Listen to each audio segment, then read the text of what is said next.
Salut à tous, il y a quelques mois je commençais à travailler sur les illustrations du roman La Gélule Rouge, écrit par Mathieu Serbet, auteur que je connais depuis... Et aujourd'hui, le roman est publié en version papier et en version numérique pour le Kindle. On est super content que le roman sorte comme ça, enfin plus lui que moi j'imagine, parce que j'ai pas eu autant de travail à faire que lui. Quoique ça se discute, parce que en tout cas je profite de cette occasion pour parler un petit peu de l'expérience que ça a été, parce que c'est la première fois que j'ai illustré un roman de science-fiction, même un roman tout court. C'était un assez gros travail et j'aimerais bien partager un petit peu cette expérience avec vous pour vous expliquer comment ça s'est passé, ce qui s'est bien passé, ce qui s'est mal passé, pourquoi, comment, maintenant.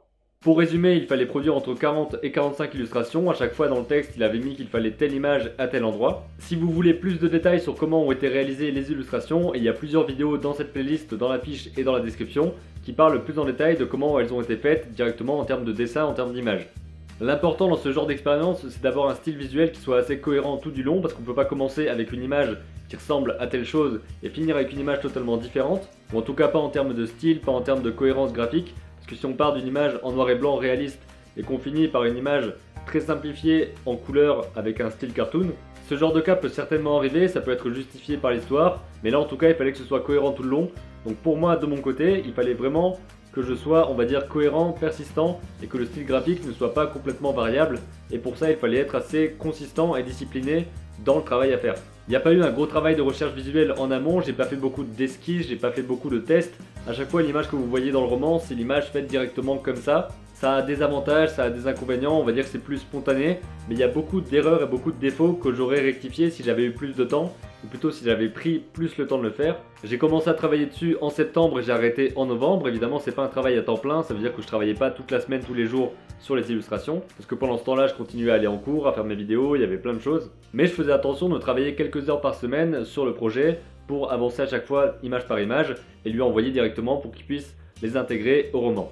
Les retours étaient plutôt positifs, j'ai pas eu souvent à corriger des images, à part quelques fois où il y avait des défauts vraiment visibles, ou alors des décors qui n'étaient pas les bons.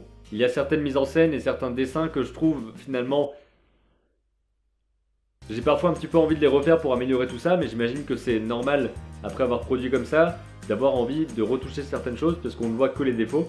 S'il écrit un volume 2 et qu'il me propose de faire les illustrations, j'imagine que je ferai un petit peu différemment. Ceci est un appel, si tu réalises le volume 2, je suis là, juste là. Mais ça reste une très bonne expérience parce que j'ai dû produire pas mal d'images en assez peu de temps, il fallait que je sois assez productif, que je puisse concentrer mon temps, que je puisse gérer en même temps d'autres choses, donc c'était un vrai travail de commande. Cette première expérience en tant qu'illustrateur a été assez enrichissante et c'était plutôt cool à faire, et ça me donne un petit peu une idée de comment ça se passe et de comment je peux me débrouiller sur un projet comme celui-là. Et surtout ça fait très plaisir de voir ensuite les illustrations mises avec le texte dans la mise en page. Je vous mets quelques extraits ici histoire de vous donner un petit peu envie d'en voir plus, parce que oui, c'est aussi un petit peu le principe, on a envie de diffuser ce roman pour qu'il fonctionne et pour que l'histoire plaise aux gens.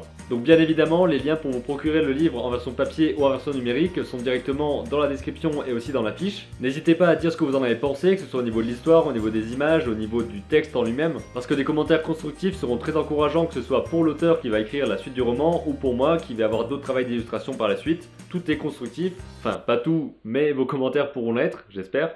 Et ça pourra aussi nous aider à faire du meilleur travail sur le prochain. J'espère que la vidéo vous a plu et que le roman vous plaira, que vous allez le lire, que vous allez apprécier, que vous allez partager tout ça parce qu'on a vraiment envie de savoir qu'est-ce que vous en pensez. On a vraiment envie de savoir ce que vous en pensez. C'est plus français je crois. En tout cas, ça m'a fait plaisir de partager cette expérience d'illustration avec vous. J'espère que ça vous a plu de voir un petit peu les coulisses d'une illustration de roman. Je crois que j'ai dit tout ce que j'avais à vous dire. Je vous dis à très bientôt pour une nouvelle vidéo et d'ici là, comme d'habitude, créez vos images et racontez vos histoires.